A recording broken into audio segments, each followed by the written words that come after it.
How you guys doing today? Hopefully y'all are having a great day.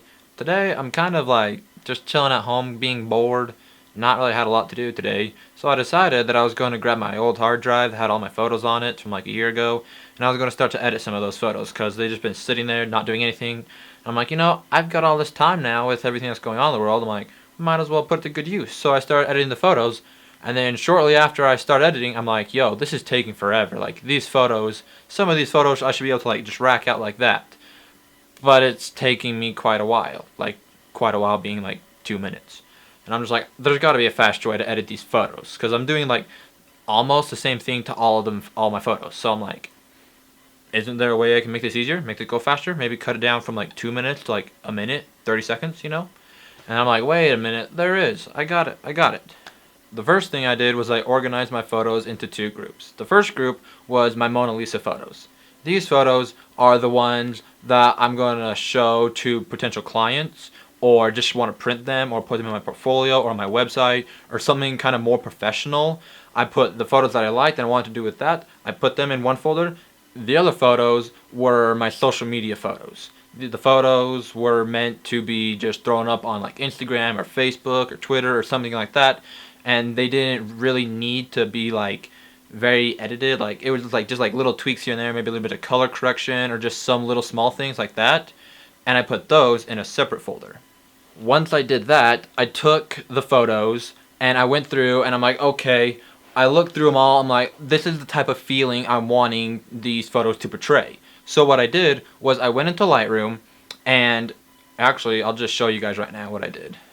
Okay, so this right here, I just grabbed this photo to edit to help me show you guys what I mean exactly.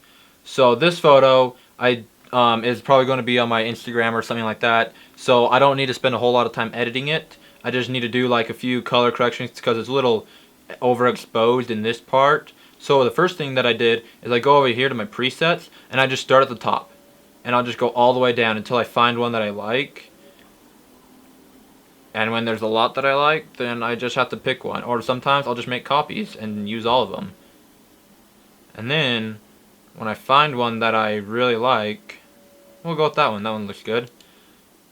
Once I find one I like, then I go over here and I'll adjust like the small little things. Like, I'm still getting a little exposed. Like, it's exposed? Ooh. Anyway, the blade over here is getting a little overexposed still. So I'm just going to drop that down just a little bit. Maybe scroll down over to here on the tone curves and adjust the highlights just a little bit. Yeah, not quite all the way. There we go. Bring down the light. Make it a little darker, a little moody. And then just tweak the shadows a little bit. And there we go. That took like 60 seconds instead of like 2 minutes. It sped it up a lot faster and honestly, it's pretty good. All it took was a preset and a few minor tweaks. So if you can't find like a preset that looks good on the photo, you can always just make your own. And like I've got like a whole folder in Lightroom just full of presets that I use. I got some for product photography, I got some for car photography, got some for like automotive and nature and wildlife and all these different things.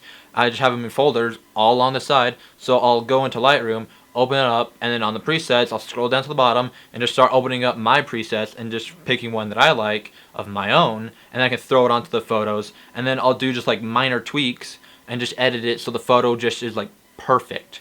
And that'll take me like 30 seconds and I can then throw it up on Instagram or print it or do whatever I need.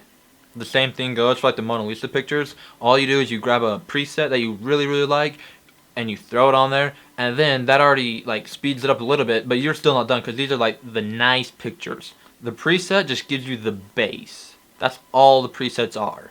And then from there, then you can do the little tweaks, the little adjustments, whatever you need to make that picture just stand out and just be perfect the way you want it. Like when you capture that photo, you're like, I see it this way.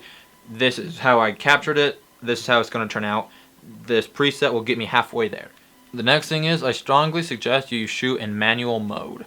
In manual mode, you get complete control of the camera with shutter speed, ISO, f-stop, all that fun stuff. And it's like, whoa, Zach, that stuff confuses me. Like, no way. I suggest you learn, because that is really, really good stuff to learn. It teaches you like the triangle, you know, we got like ISO, we got shutter speed and f-stop, we got all that, and they all work together, and the sooner you can understand how they work together and how each piece fits with each other, the better your photos will be. Like, you understand that, then you're going to set yourself on the next level. You're going to go from beginner to like intermediate, advanced. You know what I'm saying? Like, whole step up. The sooner you start shooting manual, the better. The last thing you want to do is you want to shoot your photos in RAW format. Like, hands down, RAW format, I personally think is the best. I always shoot RAW because, just hear me out, calm down. Because it stores all the information. It stores, you got the JPEG format and you got your RAW format. The RAW format will store all the information, or a whole lot more than this JPEG will. Yes, the RAW format is bigger in file size, but that's because it's got to capture more information. The JPEG doesn't really store a whole lot of information, and that one's just good for like taking a picture, sending it online. Like, it's just quick, just no editing really, just take it and go. But the RAW photos are meant to store all of those colors and all that light in the memory of itself, so when you're pulling it up in Lightroom, you have a lot more control over the lighting, the colors, the shadows. It won't mess up your photo the more you edit it. Like, eventually, if you edit for like 30 minutes on one photo, 45, an hour, 2 hours, I don't know, 3, whatever, keep going, 5, 6, 7, anyway, the more you edit the photo, eventually it's just going to look fake. But with the RAW photos, you can edit it longer and still have it look somewhat natural, somewhat like, oh, that looks normal. But with like JPEG photos, the more you start to edit, since there's less information stored in like the photo file itself on the camera, then it's not going to be able to, you're not going to be able to get those strong colors that the RAW photo got. You're not going to get those nice blue skies and white puffy clouds because there's no information. It's just, all it got is like this white little blur and some bluish around it. That's what the JPEG got. The RAW photo got like nice little outlines of a cloud and some birds up there, you know. The RAW photos have more information, which means you can edit them even easier, and they'll have a lot more control over the photos in general.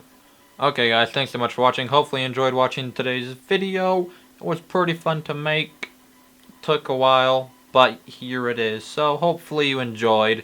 There's always going to be more coming. Just stay tuned till Tuesday. We'll see you later. Peace.